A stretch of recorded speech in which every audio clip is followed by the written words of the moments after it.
মানুষের জীবনের সবচাইতে মূল্যবান জিনিস,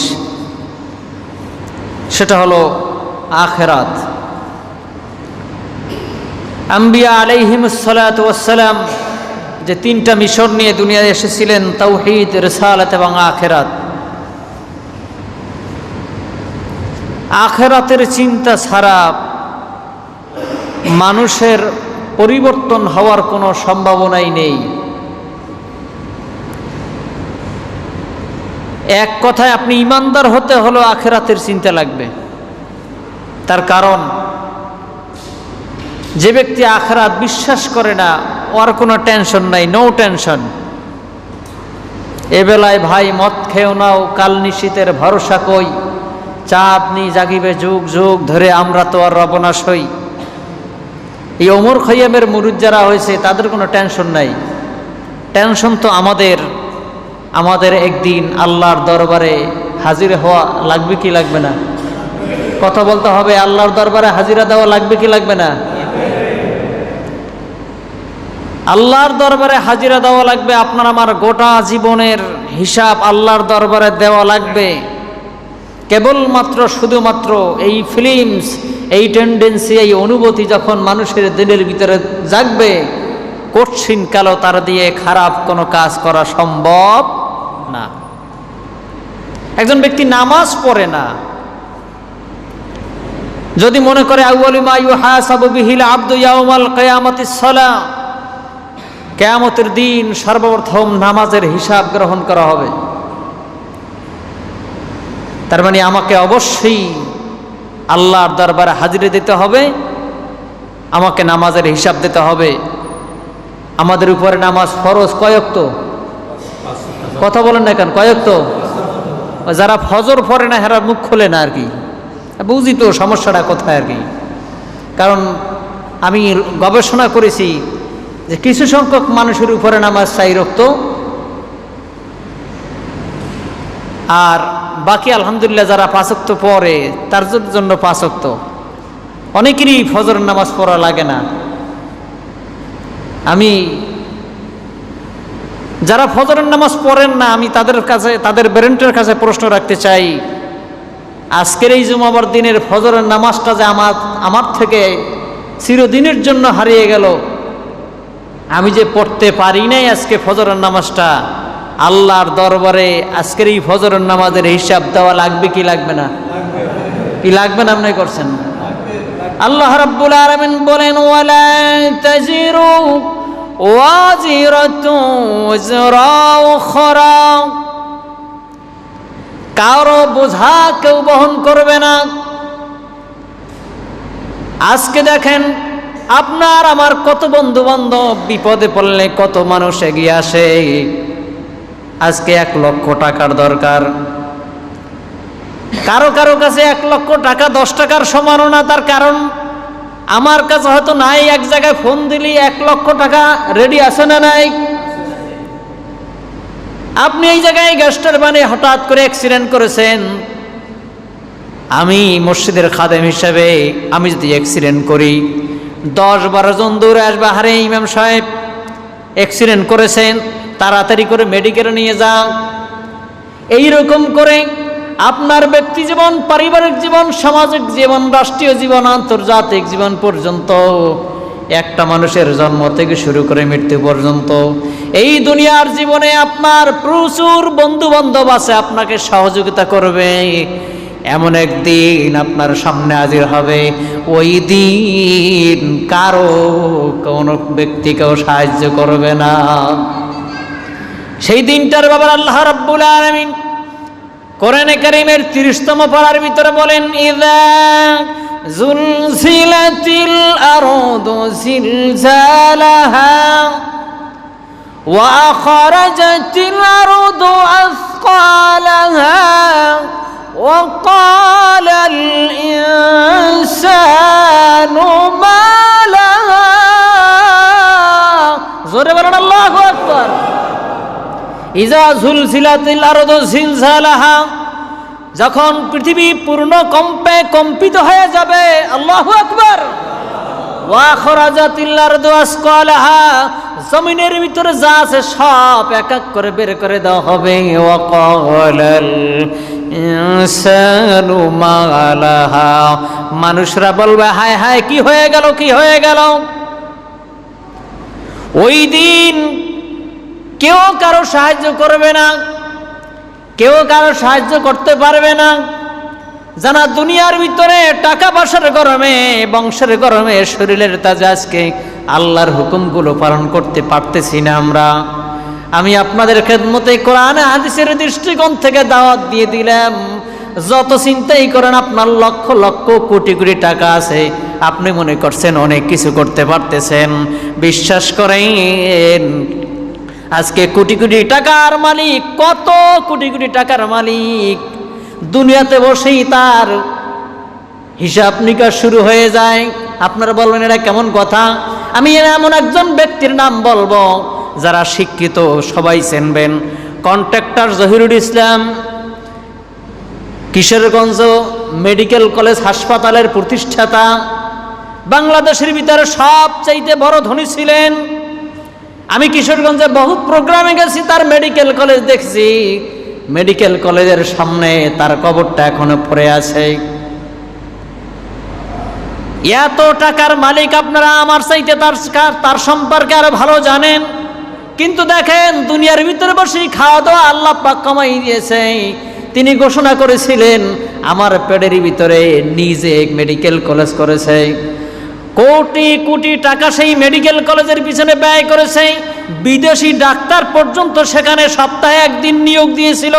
তিনি বলেছিল টাকার তো কোনো অভাব নাই, আমার শরীরের ভিতরে, আমার পেটের ভিতরে যদি এক টুকরা গোস্ত হজম করার ঔষধ কেউ দিতে পারে, আমি তাকে যা চাইবে মুখ দিয়ে আমি তা দিয়ে দেব। কিন্তু আল্লাহ রাব্বুল আলামিন কয় তোর টাকা আছে অনেক বেশি, কিন্তু আমি তোর শর্ট করে দিলাম, দুনিয়াতে পাবলিক দেখুক এত টাকার মালিক। আজকে তো কত টাকার মালিক, তাদের কোনো হিসাব কিতাব নাই। এত টাকার মালিক হওয়ার পরেও এক টুকরা গোস্ত তার পেটের ভিতরে হজম হয়, এই ধরনের কোনো ঔষধ তাকে দিতে পারে নাই। দুনিয়াতে আল্লাহ পাক দেখাই দিল টাকার পাহাড় হয়ে গেছে, অথচ খানা বন্ধ হয়ে গেল। আজকে নিত দেহটা তার কবরের ভিতরে পড়ে আছে, লক্ষ লক্ষ কোটি কোটি মিলিয়ন বিলিয়ন টাকা দুনিয়ার ভিতরে পড়ে রয়েছে, 4 পয়সার হয়তো উপকার হয় না, ঠিক কিনা? আমার ভাইয়েরা, বন্ধুরা আমার, কিয়ামতের কঠিন ময়দানে যদি কোনো কায়দায় মাপ পাওয়া যায়, এর চাইতে আর ভালো কোনো সুসংবাদ আর হতে পারে? কি বলেন, পারে? কিন্তু কিয়ামতের কঠিন ময়দানে ইয়াউমা ইউকসাফু আন সাকিন ওয়া ইউদআউনা ইলা সুজুদি ফালা ইস্তাতিউন খাশিআতান আবসারুহুম তারহাকুহুম যিল্লা। বিরাট কথা, কিয়ামতের কঠিন ময়দানে আল্লাহ রাব্বুল আলামিন জিজ্ঞাসা করবেন। 4টা প্রশ্ন হাদিস শরীফের ভিতরে আসছে, 4টা প্রশ্নের জবাব না দিয়া পৃথিবীর কোন মানুষ কিয়ামতের ময়দানে কদম আগাইতে পারবে না। সুবহানাল্লাহ। ওই দিন ইমাম সাহেব কিন্তু ধরা খাইয়া যাইবে, ওই দিন মসজিদের সভাপতি সাহেব ধরা খাইয়া যাইবে, ওই দিন এলাকার মেম্বার সাহেব ধরা খাইয়া যাইবে, যে যে অবস্থা আছে সব কিন্তু সেদিন ধরা খাইয়া যাইবে। তার কারণ কদম উঠাইতে পারবে না 4টা প্রশ্নের জবাব না দিয়া। ওই দিনও মানুষ চাইবে ফাঁক দিয়া কোনো কায়দায়, এখন যেরকম ফাঁক দিয়ে ফাঁক দিয়ে আমরা চলি, ওই দিন মানুষ চাইবে ফাঁক দিয়ে কোনো কায়দায় যদি আল্লাহকে তাআলাকে ফাঁক দিয়ে কোনো কায়দায় যাইতে পারি। আল্লাহ রাব্বুল আলামিন জিজ্ঞেস করবে তুই কি ফজরের নামাজ পড়ছিলি? তো কবে পড়ছে কোনো খবর নাই। তুই কি 5 ওয়াক্ত নামাজ পড়ছিলি? সূরা আল কলমের আয়াতের সংক্ষিপ্ত তাফসীর। কিয়ামতের কঠিন ময়দানে আল্লাহ রাব্বুল আলামিন জিজ্ঞেস করবে, ও আমার বান্দারা, তোমাদের উপরে 5 ওয়াক্ত নামাজ ফরজ ছিল, তোমরা কে কে পড়েছো? বলার সঙ্গে সঙ্গে যারা 5 ওয়াক্ত নামাজ আমরা পড়েছি, তাফসীরের ভাষা অনুযায়ী সকলেই আল্লাহর দরবারে, আল্লাহর কুদরতি দরবারে হাত জাগায় বলবে রব্বুল আলামিন আমরা নামাজ আদায় করেছি, আলহামদুলিল্লাহ। কিন্তু আপনাদের মসজিদের ইমাম সাহেব যে ফজরের নামাজ রেগুলার পড়ে নাই, উনি জানে কি জানে না? কতক্ষণ আপনারা কি সভাপতি সাহেব জানে না যে আজকে ফজর নামাজ পড়ে নাই? কিন্তু জানে যে আল্লাহ রাব্বুল আলামিনের দরবারে আজকে তো আল্লাহ রাব্বুল আলামিন জিজ্ঞাসা করেছেন, কে কে নামাজ 5 ওয়াক্ত পড়েছ? সবাই পাইকারি হাত জাগাইবেন। আমি আপনাদের কাছে জিজ্ঞাসা করি, কে নামাজ পড়ছে কি পড়ে নাই আল্লাহ রাব্বুল আলামিন জানে কি জানে না? জোরে বলেন, জানি কে জানে না? সবাই হাত জাগাইবেন। ও চাইবে যে সবার লগে হাত জাগাই যদি কোনো কায়দায় পার পাইয়ে যায়। আমার ভাইয়েরা, বন্ধুরা আমার, তাফসীরের ভিতরে আসছে আল্লাহ রাব্বুল আলামিন জানে, তারপর বলবে আল্লাহ রাব্বুল আলামিন বলবে, তোমরা যদি নামাজ আমার ঠিক মতো আদায় করে থাকো, আজকে আমি আল্লাহর কুদরতি কদমের সামনে একটা সিজদা দিয়ে দেখাও। আমার ভাইয়েরা, বন্ধুরা আমার, কিয়ামতের কি অবস্থা হবে একটু চিন্তা করে দেখেন। যখন আল্লাহ রাব্বুল আলামিন বলবেন, যদি তোমরা 5 ওয়াক্ত নামাজ ঠিকমতো আদায় করে থাকো, আমি আল্লাহ রাব্বুল আলামিনের কুদরতি কদমের সামনে একটা সিজদা দিয়ে দেখাও। যারা 5 ওয়াক্ত নামাজ ঠিকমতো আদায় করেছে, বলতে দেরি হবে, আল্লাহর কুদরতি কদমের সামনে সিজদা দিতে দেরি হবে না। মসজিদে এসে নামাজ পড়লে মজা লাগে কি লাগে না? আমি আপনাদের সামনে আমি চ্যালেঞ্জ করে বলতে পারি, শুকরান বলতে পারি, ঘরে বৈশা 10 রাকাত নামাজ পড়লে যেই মজা, আমি মনে করি মসজিদে এসে একটা সিজদা দিলে তার চাইতে মজা বেশি। কথা কোন না? আমার সাথে আপনারা কি একমত? আমি আপনাদের কাছে আর একটু ফারাক বলি, একটু ভালো করে খেয়াল করে দেখেন। এই মসজিদে এসে একদম বাস্তব আমি অনুধাবন করেছি, সেই জন্য বলছি, এটা কোরআন শরীফে হাদিস শরীফের কথা না। এই জায়গায় বসে 1 লক্ষ রাকাত নামাজ পড়লে যেই মজা, আল্লাহর কসম করে বলি, বাইতুল্লাহর সামনে দাঁড়ায় একটা সিজদা দিলে তার চাইতে মজা অনেক বেশি। আমার ভাইয়েরা, বন্ধুরা আমার, তাহলে আমি আপনাদের সামনে যারা মক্কা মদিনা যান নাই তাদেরকে বোঝানো যাবে না, যারা গিয়েছেন তারা আমার সাথে একমত হবে।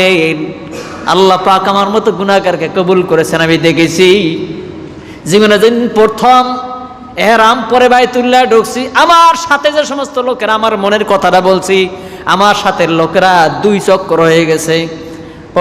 প্রথম যায় তওয়াফ করতে হয় 7 বার, 2 চক্কর হয়ে গেছে, কিন্তু আমি দাঁড়াই রইছি এরকম। বিশ্বাস করেন, আমি আল্লাহ তাআলাকে সাক্ষী রেখে কোরআন শরীফের সামনে দাঁড়ায় বলছি, 2 চক্কর হয়ে গেছে, কিন্তু আমি দাঁড়ায় আছি। বিশ্বাস করেন, নিজের চোখে যেদিন প্রথম কাবা ঘরটা দেখেছি, যে মজা লেগেছে, কোন সময়ে আমাদের লোকের 2 চক্কর হয়ে গেছে নিজে টের পাই না। শেষ পর্যন্ত আমার সঙ্গের সাথীরা ডেকে বলে, আপনি এখনো দাঁড়ায় আছেন, আমাদের তো 2 চক্কর হয়ে গেছে। আমি তড়ি করে আবার তওয়াফ করা শুরু করলাম। আমি এটা কারণে বললাম, আমি একটা হাদিস তাফসীরের ব্যাখ্যা করতেছি, খুব খেয়াল করেন। এখানে নামাজ পড়লে ঘরের চাইতে যেরকম মজা, এর চাইতে 1 লক্ষ গুণ, যেহেতু হাদিস শরীফের ভাষায়, যদি কোনো ব্যক্তি বাড়িতে বসে একটা নেক কাজ করে, 1 লক্ষ নেক কাজ করলে যেই পরিমাণ সওয়াব, বাইতুল্লাহ একটা নেক কাজ করলে আমার আল্লাহ 1 লক্ষ গুণ নেক বাড়ায়া দিবে। সেজন্য আমি বলছি 1 লক্ষ গুণ। এখন মক্কা মদিনা যারা গেছেন তারা তো বোঝেন। আর এবার আসুন আর একটু গভীরে যাই, কিয়ামতের কঠিন ময়দানে আল্লাহ রাব্বুল আলামিনের সামনে, ফামান কানা ইয়ারজু লিকা রাব্বিহি ফালইআমাল আমালান সালিহান ওয়া লা ইউশরিক বিরাব্বিহি আহাদা। আমরা সকলে বলেন তো দেখি, আমরা আল্লাহর দিদার চাই কি চাই না? আল্লাহর দিদার যেদিন পাওয়া যাবে, আজকে এখানে বসে আমি যেই তত্ত্বটা দিলাম, বাইতুল্লাহ নামাজ পড়লে যাই মজা, আমি এইবার কোনো সংখ্যা বলতে পারবো না। যারা নামাজের মজা বুঝছে তারা কিছুটা হইলে অনুধাবন করতে পারবেন।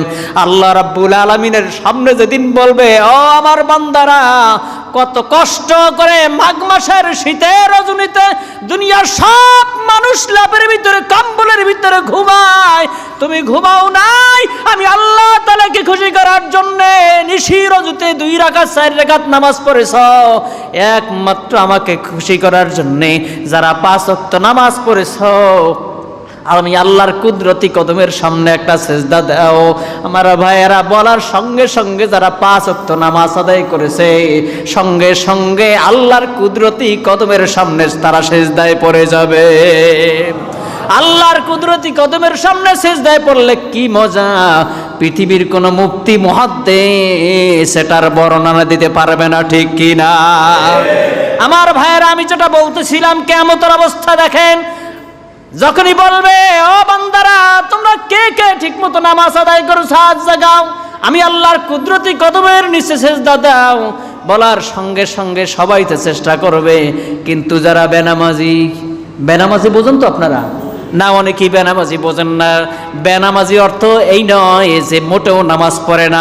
যে ব্যক্তি মোটেও নামাজ পড়ে না, মুসলিম শরীফের হাদিস, মান তারাকা সালাতা মুতাআম্মিদান ফাকাদ কাফার, যে ব্যক্তি ইচ্ছাকৃত নামাজ ছেড়ে দিল, ফরজ নামাজ ছেড়ে দিল, সে যেন কুফরি করলো। বেনামাজি বলা হয় যে 2 ওয়াক্ত পরে 3 ওয়াক্ত পরে না, 4 ওয়াক্ত পরে 1 ওয়াক্ত পরে না। বাংলাদেশে কিছু সাপ্তাহিক মুসল্লি আছে, কথা কোন টাকা নাই? সাপ্তাহিক মুসল্লি বোঝেন নেই? বোঝেন সাপ্তাহিক মুসল্লি? আর সারা সপ্তাহে কোনো খবর নাই, 1 ওয়াক্ত পরে না। সপ্তাহের শুক্রবার দিন মাশাআল্লাহ সবাই আগে আসে না নাই? এই সমস্ত মুসল্লিরাও কিয়ামতের ময়দানে চাইবে আল্লাহর কুদরতি কদমের সামনে সিজদা দিতে, কিন্তু আমার ভাইয়েরা ফারা ইয়াস্তাতিউনা খাশিয়াতান আবসারুহুম তারহাকুহুম জিল্লা, আল্লাহ রাব্বুল আলামিনের সামনে সেদিন জিল্লতির সামনে, কিয়ামতের কঠিন ময়দানে কিতাবের ভিতরে আসছে এই পিঠটা তক্তার মতো সোজা হয়ে যাবে। সেদিন তক্তার মতো সোজা হয়ে যাবে, আল্লাহর কুদরতি কদমের সামনে সিজদা দিতে পারবে না। সেই দিন এই বাটপারগুলো যারা বেনামাজি ধরা খাইবে কি খাইবে না? এ মুসলমান কথাগণ, ধরা খাইবে কি খাইবে না? এখন আপনি ইমাম সাহেবের বড় সালাম দিয়া হুজুর চা খান, বিস্কুট খান, কই ইমাম সাহেবের বাহাবা নিলেন, ইমাম সাহেব মাশাআল্লাহ খুশি মনে, লোকটা আমার খুব মহব্বত করে, ঠিক আছে, মজা করে খাইলেন, খাওয়াইলেন, ইমাম সাহেব খাইলো, আপনি আপনার বন্ধু বান্ধবরা খাওয়াইলেন। কিন্তু ওদিন ওয়ালা তাজিরু ওয়াজিরাতু ওযরা উখরা, ওই দিন ইমাম সাহেব আপনার কোনো কাজে আসবে না, ঠিক কিনা? এ তো নিজের চিন্তায় বিভোর। অনেকে মনে করে, একটা কথা মনে হয়ে গেল, অনেকে মনে করছে 2 পীরের মুরিদ হইছি, বাবা আমারে নিয়ে যাইবে। এই ধরনের ধান্দাবাজি কিন্তু সেদিন চলবে না, সেদিন এই সমস্ত কাজ চলবে না। আমার ভাইয়েরা, বন্ধুরা আমার, তখন আল্লাহ রাব্বুল আলামিনের সামনে যখন তক্তারা সোজা হয়ে যাবে, জিল্লতে যখন প্রকাশ হয়ে যাবে, লজ্জায় মাথা নত হয়ে যাবে, আল্লাহ রাব্বুল আলামিন তখন কি করবেন? কোরআন শরীফে সূরা বনী ইসরাঈলের ভিতরে আল্লাহ রাব্বুল আলামিন বলে দিয়েছেন, ইকরা কিতাবাকা কাফা বিনাফসিকাল ইয়াউমা আলাইকা হাসিবা। আল্লাহ রাব্বুল আলামিন সঙ্গে সঙ্গে তার আমলনামাটা নিয়ে আসবে, বলবে পড়ে দেখ তুই কি করছো। একদিকে মাগরিবের আযান হয়েছে, অন্যদিকে মসজিদের পাশ দিয়ে ঘাড় মোড়ায় মোড়া চলে গিয়েছিলি, মসজিদের মিনার থেকে মুয়াজ্জিন ডাক দেয় নাই, আমি ডাক দিয়েছিলাম, হাইয়া আলাস সালাহ, হাইয়া আলাস সালাহ, হাইয়া আলাল ফালাহ, আসো নামাজের দিকে আসো, আসো কল্যাণের দিকে আসো। সেই দিন ঘাড় মোড়াইয়া মসজিদের পাশ দিয়ে চলে গিয়েছিলি, আজকে তোর পিঠটা তক্তার মতো সোজা হয়ে গেছে, দেখ তোর আমলনামার ভিতরে তুই কি করেছ। গোটা জীবনের কৃতগণ্ড সেদিন প্রকাশ হয়ে যাবে। আমার ভাইয়েরা, বন্ধুরা আমার, এই বাটপারে আমলনামা পাইয়াও বাটপারি শুরু করবে। আমি আমার ভাষায় বলছি, কিতাব থেকে খুব খেয়াল করেন। আব্দুর রহমান নামে এখানে হয়তো 2-4 জন লোক আছে না নাই? কতক্ষণে নাই? আব্দুল সত্তার নামে একজন নাম বাংলাদেশে শত শত জায়গা আছে না নাই? কতক্ষণে নাই? ইব্রাহিম নামে বাংলাদেশে শত শত না হাজার হাজার লোক আছে না নাই? আব্দুর রহমান নামে আপনাদের এই গেস্টারবিল এলাকায় 2-4 জন লোক খোঁজ করলে পাওয়া যাবে কি যাবে না? ওই ধান্দাবাজ, ওই বাটপাড়াটা উঠারে বেনামাজি কিয়ামতের কঠিন ময়দানে বলবে, আল্লাহ এই আমল না আমার না, কারণ আব্দুর রহমান নামে তো আরো লোক আছে। এই আমলনামা ভুলে আইছে, আমি এত খারাপ না মনে করছেন আমি ফজরের নামাজ না পড়লে কি ইমাম সাহেবের কি চাটা খাওয়াই নেই মনে করছেন? মানে মোটামুটি কায়দা বলবে, স্পষ্ট কথা, কেতাবের কথা। আল্লাহ আমলনামা মনে হয় ভুল হয়ে গেছে, আমার না।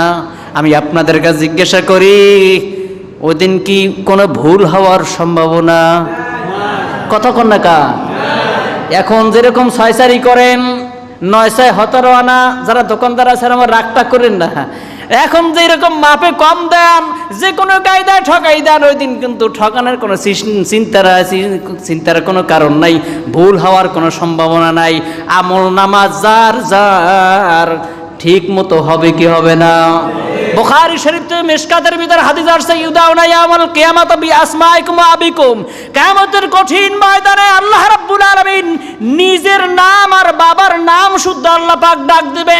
তখন আপনাদের গেস্টের বাইন 50 জন আব্দুর রহমান থাকলেও বাবার নামের সাথে মিলাইলে আর আরেকজন কোনোদিন খুঁজে পাওয়া যাবে না, ঠিক কি না? তার কারণ এটা আল্লাহ পাকের কুদরত। একটা লোকের 10টা সন্তান থাকলে একই নাম, কোন সন্তানের দুইটা নাম রাখে না, ঠিক কিনা? আমার ভাইরা, আল্লাহ রাব্বুল আলামিন তো জানে এটা ভুল হওয়ার সম্ভাবনা নাই।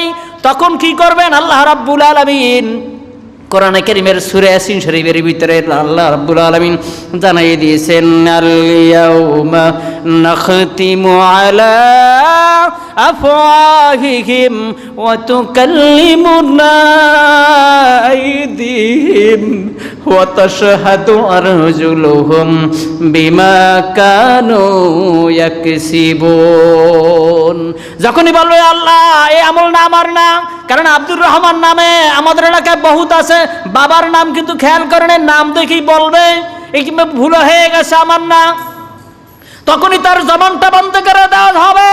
আল-ইয়াউমা নাখতিমু আলা আফওয়াহিহিম, জবানটারে বন্ধ করে দেওয়া হবে। ওয়া তুকাল্লিমুনা আইদিহিম, আল্লাহ রাব্বুল আলামিনের সামনে আল্লাহর কুদরতে হাতের জবান খুলে দেওয়া হবে। আল্লাহু আকবার। সম্ভব? কথা কোন সম্ভব? ইন্নামা আমরুহু ইযা আরাদা শাইআন আন ইয়াকুলা লাহু কুন ফায়াকুন। কুন হয়ে যাও, ফায়াকুন হয়ে গেছে, সঙ্গে সঙ্গে আর দেরি হবে না। যখনই জবানটা বন্ধ করে দেওয়া হবে, হাতের জবান খুলে যাবে, হাতে বলবে রব্বুল আলামিন এই আমল নামার ভিতরে যা কিছু লেখা আছে সব সত্য। এই বাটপার, এই টাউটরে মিথ্যা কথা কয়, আমল নামা ঠিকই আছে। সুবহানাল্লাহ। হাতে বলবে রব্বুল আলামিন, ও পৃথিবীর মালিক, আমার এই হাত দিয়া কত জনে কম দেছে, আমার এই হাত দিয়া কত সুদের টাকা গনছে, এই আমার এই হাত দিয়া কত ঘুষের টাকা গনছে, আমার এই হাত দিয়া কত মানুষকে বাস দেছে বাস, আমার এই হাত দিয়া কত অন্যায় করেছে, কত মানুষের উপরে নির্যাতন করেছে। রব্বুল আলামিন এইখানে যা করে লেখা আছে সব সত্য, একটাও মিথ্যা নাই। সুবহানাল্লাহ। আল-ইয়াউমা নাখতিমু আলা আফওয়াহিহিম ওয়া তুকাল্লিমুনা আইদিহিম ওয়া তাশহাদু আরজুলুহুম বিমা কানু ইয়াকসিবুন। পায়ে সেদিন সাক্ষী দেবে রব্বুল আলামিন। অন্যায় কাজে যাওয়ার জন্য, এক কথায় ইসলাম বিরোধী, দিন বিরোধী কার্যকলাপ করার জন্য কত কষ্ট করে এই পাওটা দিয়া, আমার পাও ব্যবহার করে, এই পাওটা ব্যবহার করি কাজ করেছে আল্লাহ। অতএব আমল নামায় যা কিছু লেখা আছে একটাও মিথ্যা নয়, সব সত্য। এটা ধোঁকাবাজ, এটা প্রতারক, এটা জাহান্নামের উপযুক্ত। নাউযুবিল্লাহ। আমার ভাইয়েরা, বন্ধুরা আমার, এই জন্যে আল্লাহ রাব্বুল আলামিন সূরা জিলজালের ভিতরে সর্বশেষ আল্লাহ পাক জানাই দিলেন, ফামাই ইয়ামাল মিসকালা যাররাতিন খায়রান ইয়ারা ওয়া মান ইয়ামাল মিসকালা যাররাতিন শাররান ইয়ারা। যদি কোনো ব্যক্তি যাররা যাররা, জাররা জাররা কাকে বলেন কি জানেন? দুইটা বর্ণ আমি দিয়ে দিই। জাররা বলা হয় তার সরিষার দানা, দেখছেন নি? কথা কোন সরিষা দেখেন নাই? একটা সরিষার ওজন কত পরিমাণ হবে আপনারা মনে করেন? একটা সরিষা কত বড় ওঠে চিন্তা করে দেখেন। কিতাবের রিসার্চে একটা সরিষারে আপনি আজকে বাসায় যাইয়া টুকরা টুকরা করে 70 ভাগ করবেন, সুবহানাল্লাহ বলবেন না আপনারা? একটা সরিষার দানা 70 ভাগ করলে এক ভাগে যতটুকুন হয় অতটুকুন হলো জাররা, সুবহানাল্লাহ বলবেন না? এটা এক বর্ণনা। আর একটা বর্ণনা আছে, আজকে আর মনে হয় সম্ভব না, আগামীকাল গোসল করবেন, গোসল করে লঙ্গিটা ভালো করে সিপ দিবেন, গামছাটা ভালো করে সিপ দিয়া এরকম জোরে একটা ঝাড়া দেবেন, ঝাড়া দিলে দেখবেন লঙ্গির সামনে দিয়ে গামছার সামনে দিয়ে অসংখ্য হাজারো হাজারো পানির ছোটা ফোঁটা আপনার চোখের সামনে থেকে উড়ে উড়ে যাইবে। দেখছেন নি? খেয়াল করে দেখছেন নি? আমি আপনাকে বললি এই আর একটা হইল জাররা। আল্লাহ রাব্বুল আলামিন ডেকে বলে বান্দারে, ফামাইয়া আমাল মিসকালা জাররাতিন খায়রান ইয়ারা, তুমি যদি এই জাররা পরিমাণ নেক যদি করো কিয়ামতের ময়দানে সেটাও আমলনামায় দেখতে পাবে। ওমাইয়া আমাল মিসকালা জাররাতিন শাররান ইয়ারা, যদি জাররা পরিমাণ গুনাহের কাজ করো সেদিন কিয়ামতের ময়দানে সেটাও তোমার আমলনামায় দেখতে পাবে। সুবহানাল্লাহ। আজকের এই কথাটা শোনার পরে আপনার ব্রেনটার সামনে আমি কোরআন ও হাদিসের দৃষ্টিকোণ থেকে আমি আপনাদের খেদমতে যে যেখানে আছেন আল্লাহ তাআলাকে খুশি করার জন্য বলেন তো দেখি, আমি যে কোরআন শরীফের আয়াতটা তেলাওয়াত করলাম সূরা জিলজালের শেষ আয়াত, আপনাদেরকে বিশ্বাস হয় আয়াতটা সত্য? আওয়াজ তৈরি না, এতগুলো মানুষের সত্য বলে মসজিদ কাঁপাই ফেলানোর কথা। আল্লাহ তাআলাকে খুশি করার জন্য বলেন আয়াত কি সত্য না মিথ্যা? সবাই বলেন সত্য না মিথ্যা? যদি আপনাদের বিশ্বাস হয় এই আয়াত সত্য, তাহলে এই আয়াত বাস্তবায়ন হবে এটাও। তাহলে জাররা পরিমাণ নেক করলে যদি দেখা যায় এটা তো আমাদের জন্য সৌভাগ্য, কিন্তু বদনসিব যদি কিয়ামতের কঠিন ময়দানে এই আয়াতের আমল আল্লাহ পাকের সামনে প্রকাশ হয়, সেদিন বোঝা যাইবে ইমাম সাহেবের কতদূর ভাবার, সে কতদূর ভালো। আমি আপনাদের খেদমতে বিনীত অনুরোধ করব, আখিরাতের আলোচনা পরকারের আলোচনা এত বেশি আমার মনে হয় 210 জুমা আরজ করলেও শেষ হবে না। এজন্য আসুন আখিরাতের জিন্দেগি কিয়ামতের কঠিন ময়দানে যে কি অবস্থাটা হবে সেটা আপনাদেরকে বোঝানো সম্ভব নয়। শুধু কোরআন হাদিসের একটু টাচ আমি আপনাদের সামনে দিয়ে দিলাম। কিয়ামতের কঠিন ময়দানে সেদিন কিন্তু আর কোনো ভাগার কোনো কায়দা নাই। একটু চিন্তা করে দেখেন, যাবার সময় একটু চিন্তা করবেন যে জাররা পরিমাণ যদি নেক করলে যদি সেটা আমলনামায় দেখা যায় কিয়ামতের ময়দানে, আর আল্লাহ পাক বলবে সূরা বনী ইসরাঈল, ইকরা কিতাবাক, তুই পড়ে দেখ, lakh lakh crore crore billion billion trillion মানুষের সামনে ইমাম সাহেব যদি তার আমলনামাটা পড়ে, সেদিন বুঝবেন যে ইমাম সাহেব কদ্দুর ভালো, কি কি করেছে সব মানুষের সামনে সেদিন প্রকাশ হয়ে যাবে। ঠিক কিনা বলেন? অতএব ওই দিন যদি আল্লাহর তরফ থেকে মাপ পাওয়া যায়, আল্লাহ রাব্বুল আলামিন যদি দয়া করে মাপ করে দেয়, তাহলেই সফল কাম, তাহলেই হবে আপনার আমার জীবনটা সফল। এই সফল হতে হলে এই দুনিয়াতে বসে কেবলমাত্র শুধুমাত্র যদি আপনি যদি পরকালীন জিন্দেগির কথা মাথায় রাখেন, তাহলে কেবল সম্ভব নিজের ইসলাহ হওয়া সম্ভব। তার কারণ আজকে রাত্রে আমি কি করেছি দুনিয়ার কেউ জানে না, জানে কে? কতক্ষণ না এখানে মনে করেন কোন একজন একটি চোর আছেন, এখন তো মাশাআল্লাহ বিশাল লম্বা জামা গায়ে দিয়ে আসছেন, আপনাকে আমি মনে করব যে খুব ভালো ভালো মানুষ, আপনি এত বড় জামা গায়ে দিয়ে আসছেন, কিন্তু আপনি যে আজকে রাত্রে ওই পাশের বাড়ির গাছের নারকেল চুরি করে খাইছেন, দুনিয়ার কেউ জানে না, জানে কে? কতক্ষণ না জানে কে? আল্লাহ রাব্বুল আলামিন বলেছেন, ইন্নাল্লাহা ইনদাহু ইলমুস সাআ ওয়া ইউনাজ্জিলুল গায়সা ওয়া ইয়ালামু মা ফিল আরহাম ওয়া মা তাদরি নাফসুম মাযা তাকসিবু গাদা ওয়া মা তাদরি নাফসুম বিআইয়ি আরদিন তামুত ইন্নাল্লাহা আলিমুন খবীর। আল্লাহ পাক বলে দিয়েছে সর্বশেষ, দরাজে খাইবেন, আল্লাহ পাক বলছে ইন্নাল্লাহা আলিমুন খবীর।